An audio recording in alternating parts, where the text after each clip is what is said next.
Welcome to Mega Talk, the new talk show in boxing.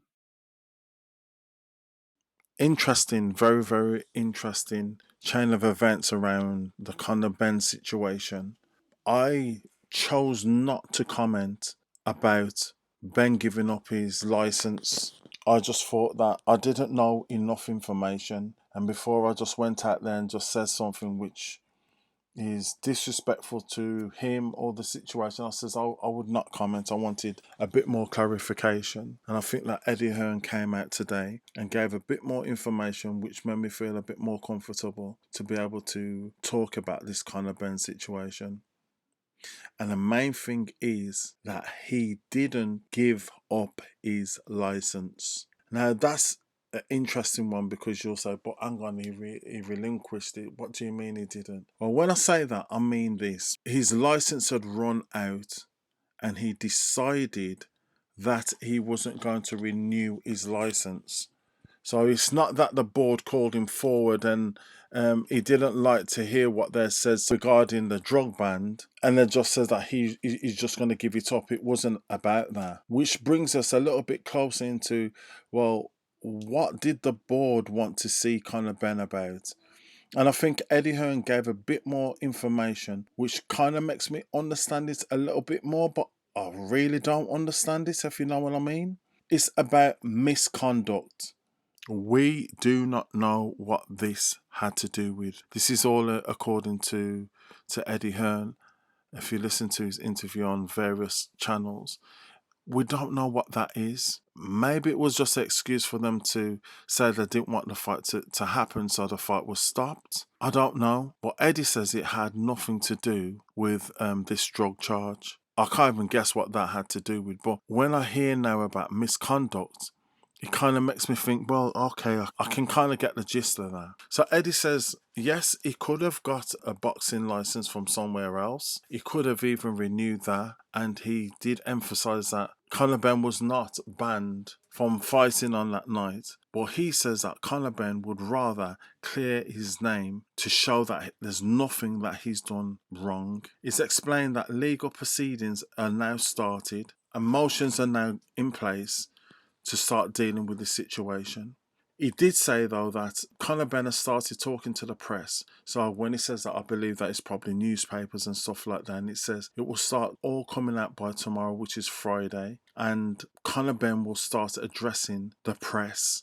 I mean, when he says that, I think he means probably more television stations, big television stations like BBC or Sky Sports or The Zone, and channels like that, and start explaining his side of the story and what happened from his perspective. I'm concerned about how Eddie has built up this situation. I'm just concerned that, not deliberately, I'm just concerned that he's probably setting Conor up for a fall, because he says, oh, when you listen to Conor's information and when you listen to the evidence, you will more or less understand the situation, and he'll be basically proving himself that he's innocent. Now, the way that I see it is, if this thing is open to people's interpretation, I don't think, unless it's clear cut, that people's gonna just say, "Oh yeah, we see where he's coming from. Yes, he's innocent." And I'm just worried that if he hasn't got overwhelming information on this, and which I'm not doubting he probably has, that he could be setting him up for a little bit of a fall. Not purposely, but he could be setting him up for a bit of a fall.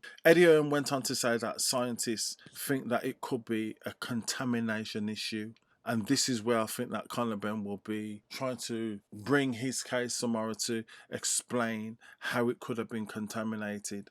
But the thing is, if you test positive, you test positive. Whether that he can prove that it's been contaminated or not, I suppose, unless it's proof that it's been contaminated in a lab by the B sample, I don't see how we'll be able to get away with it, because your responsibility as an athlete is for what goes into your body. So maybe if there is a case around contamination, the questions will be asked, who else is there to blame? So Conor will definitely have to take the fall for it. Will it be trainers? Will it be the people who was dealing with his food people, that was dealing with his nutrition? I don't know. To be honest, I don't think anybody else will be held responsible because they're not the ones who's put it in their body. Eddie went on to say that the media was making too many assumptions and they haven't really given Connor a chance to say what he's saying first. And you know something, I'm not being sympathetic to Connor, but it would take time to gather the information. It would seem that now that things are in place. And let's hear what he's got to say. I did say in a podcast a while back that he's innocent until proven guilty. He shouldn't just be condemned because a B sample hasn't come back. Suppose that the B sample has been contaminated in the lab. Remember, he was going on to say he wants people to apologise with just as much enthusiasm as what they did when they was trying to condemn him. Eddie spoke briefly about Dr. Usman and was saying that he probably met Connor once, and I think he's suggesting that, they never had any dealings. But once again, Connor is going to have to establish that. There were suggestions yesterday from other channels of why Connor would have relinquished his license. Well, today we've been seeing that, one, it was out of date and he just hasn't renewed it. And two, I think because Eddie was suggesting that they are going to push forward with this investigation, they do want Connor to be heard, they don't want to go elsewhere, that we can say, no, he's not doing it so that there's nothing to investigate. And this is me personally. The British Boxing Board of Control, whether Connor had given up his license or not, should continue to investigate and give the response to whether or not he's guilty or innocent, providing information to the public. I do think that that needs to continue, whether Connor has relinquished his license or not. We don't know how much this fine, what Connor has to pay, is. Eddie says it was quite a substantial amount of money. I've tried not to condemn Connor on this because I really, really do want to see what the B sample is and what Connor's got to say. I do think that 2 weeks was too long of knowing the information that Connor tested positive to have waited to make this go public. I think that is a mistake. I don't know if that is the British Boxing Board of Control's fault or if it's Eddie's fault, because at the end of the day, any of the promoters or the British Boxing Board of Control could have said something, and somewhere down the line